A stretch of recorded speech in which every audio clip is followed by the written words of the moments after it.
Hello everyone, good morning and welcome to my blog. मी प्रिया रसाळ तुमचं स्वागत करते माझ्या आजच्या ब्लॉगमध्ये. आज आम्ही आहोत ग्रीष्णेश्वर मध्ये. तर आता आमचं आवरून वगैरे झालं आहे आणि आम्ही निघतो आहे. तर दाखवते तुम्हाला पुढे काय काय करणार आहे ते.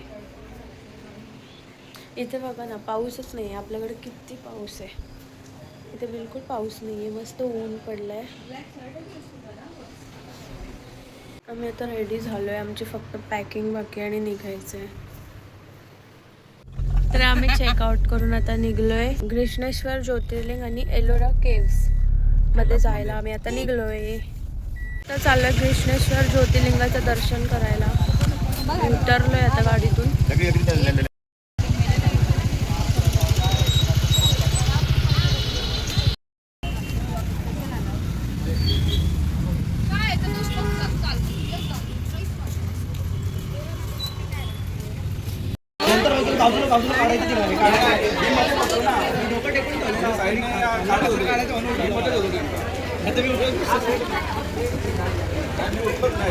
तर आता आम्ही घृष्णेश्वराचं दर्शन घेऊन आलेलो आहे आणि तिकडे मोबाईल अलाउड नव्हता, सो आम्ही काय घेऊ नाही शकलो शॉर्ट्स वगैरे.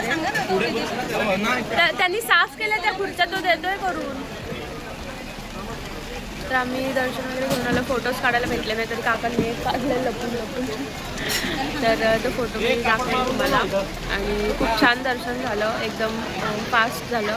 तर नक्की विजिट करा इकडे सगळ्यांनी. आता आम्ही आलो आहे ब्रेकफास्ट करायला. इथे ब्रेकफास्टसाठी दुसरं काहीच नाही आहे, मॅगीचे फक्त. तर आम्ही सगळे मॅगी खातो आहे आता.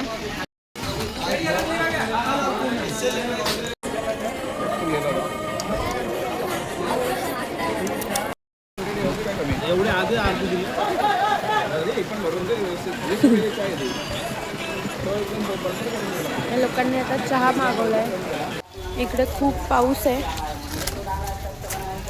म्हणून आम्ही असं डोक्यावर घेऊन चाललो.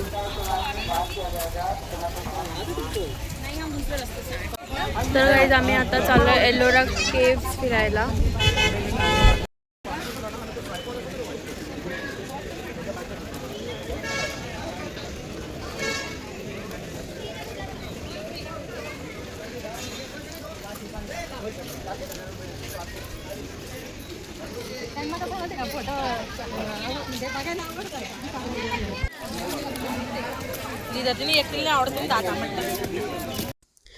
तर इथे समोर तिकीट काउंटर होता. तिथे काका तिकीट काढायला गेले आणि नंतर आम्हाला तिकडे जायचं होतं स्ट्रेट सरळ. मला तिकीट भेटलेलं आहे. असं तिकीट असतो इथे एलोरा केव्समध्ये. मावशी तिकीट दाखव. देखो ना गाइस, देखो ना.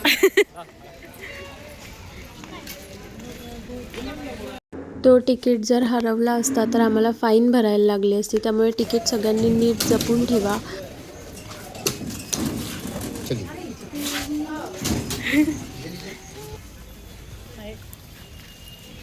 नंतर आम्हाला इथून भरपूर आतमध्ये चालत जायचं होतं.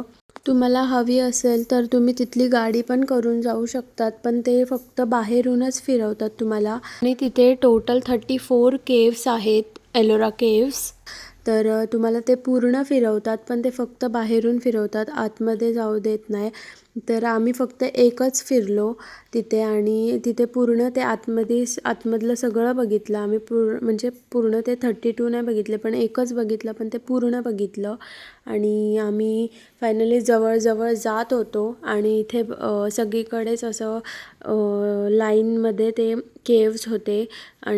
आणि इकडे बाजूला पण त्यांनी कोरलं होतं, ते स्टेप्ससारखं होतं, म्हणजे ते पण छान वाटत होतं. आणि नंतर आम्ही फायनली जवळ पोचलो होतो आतमध्ये जाण्यासाठी.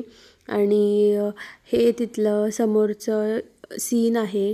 खूप छान वाटत होतं आतमध्ये गेल्यानंतर. ते 1682मध्ये ते लढाई झाली होती, तेव्हा ते फोडलं गेलेलं म्हणून ते तसं झालं आहे.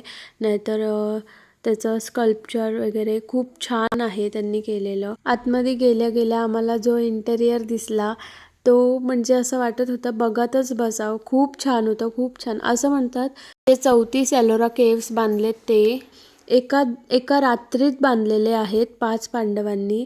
आणि ते एका दगडामध्ये बांधलेले आहेत, डोंगरात नाही, एका दगडामध्ये बांधलेले आहेत आणि ते सुद्धा वरून खालपर्यंत कोरत आणलेले आहे त्यांनी. आणि आतमध्ये असे प्रॉपर एकदम कोरीव काम आहे, छोटे छोटे तिथे फोक आर्ट केलेलं आहे, तुम्हाला दिसतच असेल इकडे. मोठा हत्ती आहे आणि ते स्तंभ आहे, खूप छान छान असं स्कल्पचर त्यांनी केलेलं आहे. एवढं कोरीव काम, एवढं बारकाईने जे त्यांना डिटेलिंग दिलेलं आहे, एवढं आत्ताच्या इंजिनियर्सला पण नाही जमणार.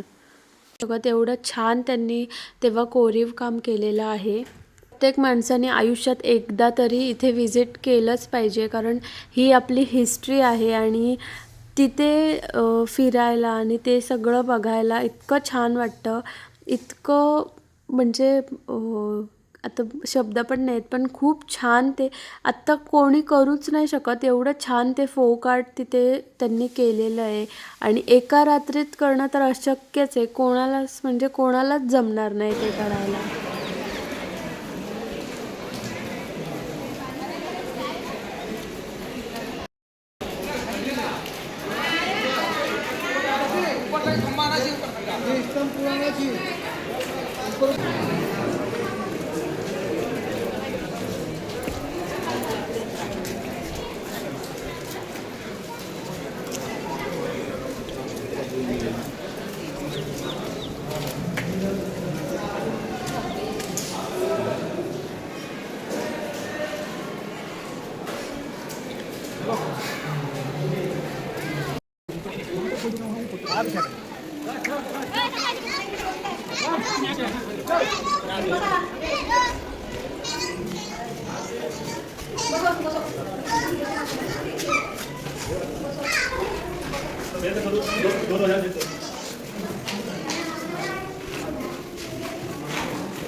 काय सांगू गाईजला, आमची ट्रिप संपली, आता आम्ही घरी चाललो. असं सांगू का?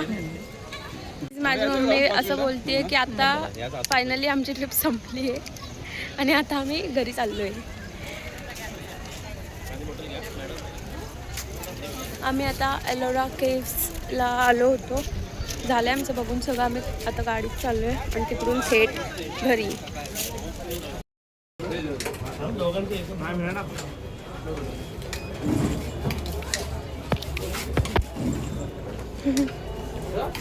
टाकलंय मी, ढकलू नये. जो इंसान गरीब हो ना वो उसकी आदत से गरीब. Shut up. चल. हाँ.